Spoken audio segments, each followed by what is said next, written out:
মেহমান আসার পূর্ব প্রস্তুতি হিসেবে আমি চিন্তা করলাম কিছু কাজ এগিয়ে রাখি।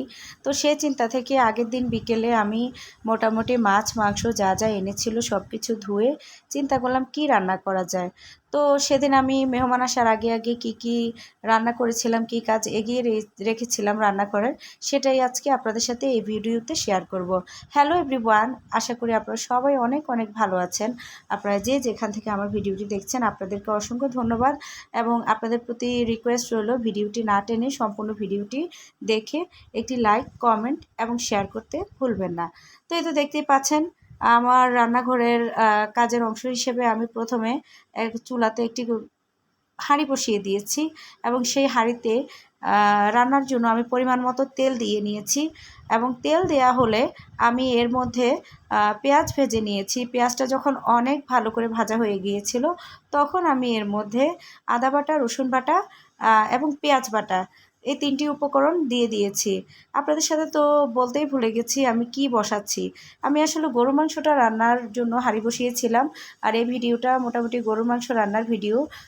কারণ মেহমান আসার আগে মোটামুটি আমাদের কিছু আইটেম রান্না করতে হয়।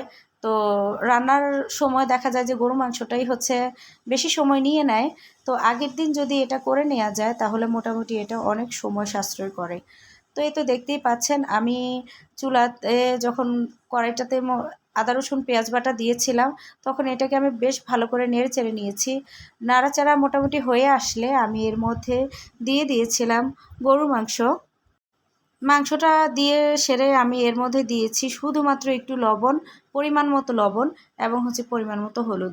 এই দুটো মশলা ছাড়া আমি আর কোনো মশলাই অ্যাড করিনি।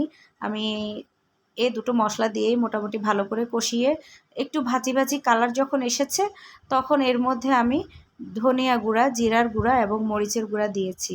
গরুর মাংস আমি এক এক সময় এক একভাবে রান্না করি।